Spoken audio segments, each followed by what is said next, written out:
Querido povo de Deus, nós estamos neste dia, 4 de janeiro, encerrando com a missa que agora há pouco foi celebrada, esta parte importante da história da evangelização de Cedro, onde concluo meu pastoreio e abro as portas para, com o povo, receber um novo padre que vem viver um tempo novo.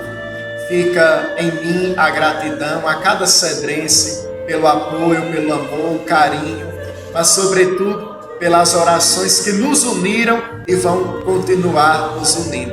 Dizia ao povo agora há pouco na missa que continuaremos sendo uma só família. Então, família que é marcada pela oração e pelos laços de fraternidade.